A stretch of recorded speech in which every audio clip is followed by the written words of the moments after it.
आज आम्ही विघ्नहर्त्याचं दर्शन घेतलेलं आहे आणि हा विघ्नहर्ता सगळ्या प्रकारची विघ्न टाळणारा आहे। आजच्या दिवशी आम्ही सगळी विघ्न सरावीत हित प्रार्थना करतच आहोत, पण त्यासोबतच विधानसभा अध्यक्ष श्री नार्वेकर यांचा सतसत विवेक जागृत राहावा निकाल देताना, अशी प्रार्थना आज श्री गणेशाकडे केली आहे। दोन शंका व्यक्त केल्या जातात। मुख्यमंत्री अपात्र झाले तर तेच मुख्यमंत्री परत राहतील?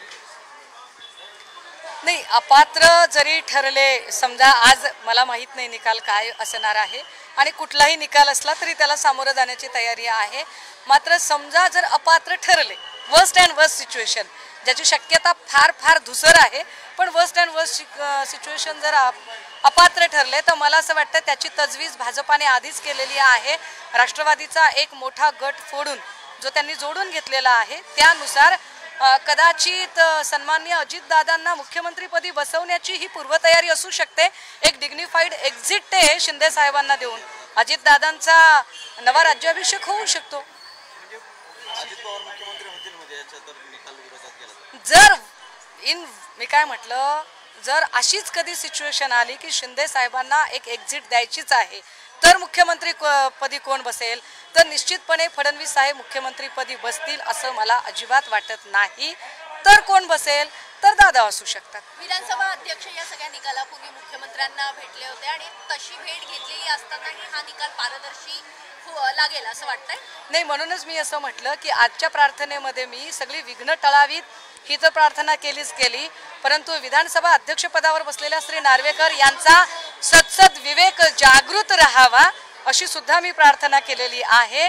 आमदार म्हणून ते कुणालाही भेटू शकतात, ते कुठेही जाऊ येऊ शकतात, मात्र ते नुसते आमदार नाहीत तर विधानसभेचे अध्यक्ष आहेत। त्याहीपेक्षा महत्त्वाचं, ऑनरेबल सुप्रीम कोर्टने जे ट्रायब्युनल नेमलेलं आहे त्या ट्रायब्युनलमध्ये ते न्याय देणारे सगळ्यात मोठे अधिकारी आहेत। अशा परिस्थितीमध्ये मुख्यमंत्री नाही तर ज्या दोन पक्षांचा वाद आहे त्यातल्या एका पक्षाच्या बाजूने जाऊन त्यांच्या गाठीभेटी घेणं हे निश्चितपणे प्रतिपक्ष म्हणून आमच्या मनात शंका निर्माण करणार असू शकतं। निव्वळ आमच्याच मनात नाही तर सबंध महाराष्ट्राच्या जनतेच्या मनात ती शंका निर्माण झालेली आहे। मी मागच्या 48 तासामध्ये अनेक वृत्तवाहिन्यांनी घेतलेल्या एक्झिट पोल्स बघितले आहेत, ज्या एक्झिट पोल्समध्ये मोर दॅन 85% लोक, 85% लोक असं म्हणतात की नार्वेकरांनी अशा पद्धतीनं भेट घेणं अयोग्य आहे। पण तरी सुद्धा ईडी, सीबीआय, इलेक्शन कमिशन, महाशक्तीची कृपा आणि नार्वेकरांनी मैत्रीला जागणं असा सगळा जर सुनहरा संगम या सगळ्या लोकांच्यासाठी जुळून आला तर त्यात फार काही आश्चर्य वाटायला नको।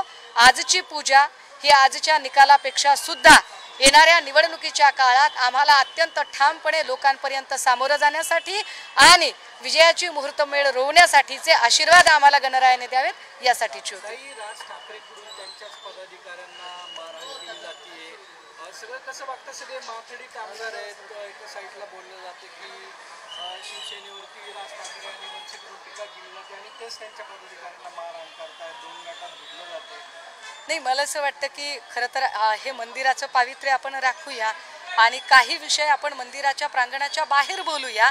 इथे चर्चा करताना निव्वळ आणि निव्वळ आजच्या या एकूण कुठल्या कारणासाठी म्हणून आपण एकत्र जमलो आहोत यावरती चर्चा करूया। बाकी त्या मुद्द्यांवर मी नक्की बोलेन, बैजवार बोलेन, पण मंदिर परिसराच्या बाहेर बोलेन।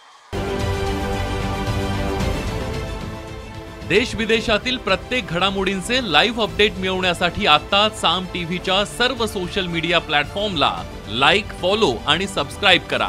तसंच सर्व नोटिफिकेशनसाठी बेल आयकॉन प्रेस करायला विसरू नका।